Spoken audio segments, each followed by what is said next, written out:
Hey everyone, in this tutorial I'm going to show you how I use an old template which had the wrong formatting and updating it to have the correct format to fit more consistently with the quality of stickers that my shop now holds. So if you're interested in seeing how I use an old template and update it not only to a new format, but if you want to use a template and update it to have a new design, then go ahead and stick around and I'll get into it. So the first thing I did was just copy and paste the old file into my working file and rename it and then open it. Super simple, right?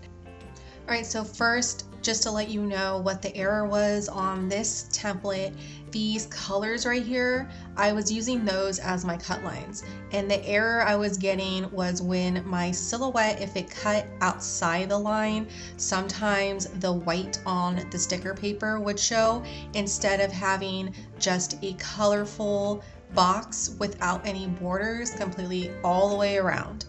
I have since fixed that late last year, but in order to use this template again, instead of recreating the whole one, I'm just going to do some tweaks.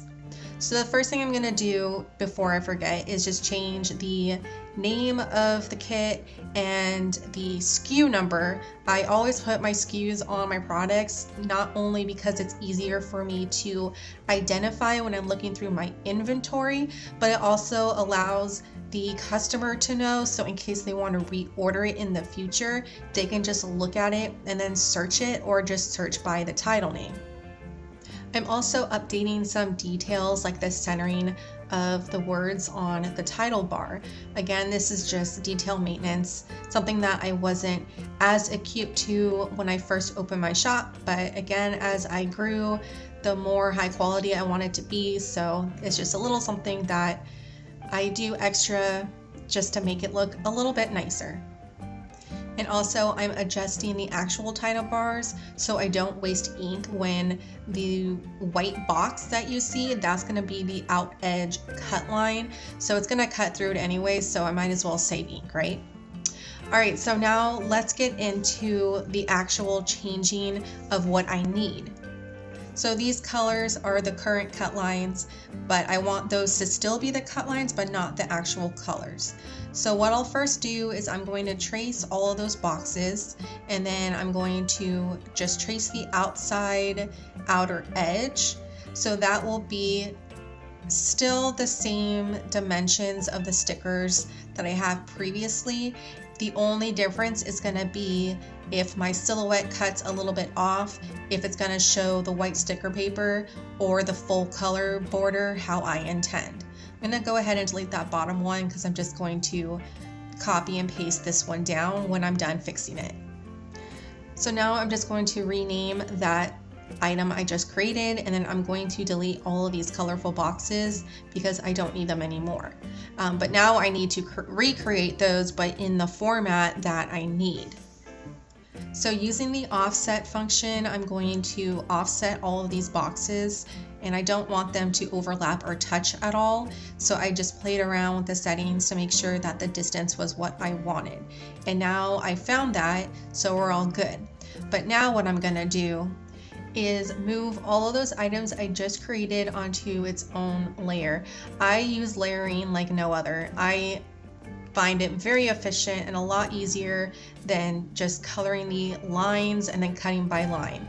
So I created a new layer called No Cut Color In. I'm going to move all of these items to it, so now I can quickly at a glance know which items I need to color in. So I hid the cut and you can see these items are what I need to color in. So that's exactly what I'm about to do. And just simply by clicking and dragging to select your area, you can change the colors. You might want to make the border transparent. You don't need to because the cut lines are going to be inside of this color, but it might make your sheet look a little nicer, especially if you're going to sell it, because presentation is a big part of stickers. So there are multiple ways to color this in, like how I'm doing here. You can either click and drag and then use the fill tool to color it in, or you can hit Control and then click on whatever color, and that will automatically mimic whatever you're clicking on. So it does make it a lot easier to do. All right, so I'm going to move the cut lines on top of the no cut layer so you can see the boxes, but I can't really see it that well, so I'll just change it to 1 point. So those big red squares, that's the cut line. And so you'll see that the cut lines are actually inside the colors, so I know for sure that even if my silhouette does decide to off-cut itself, it won't show the white sticker paper. Right, I'm just going to copy and paste this down below just by hitting Control and then down arrow so everything stays on the same layer. And now I'm done.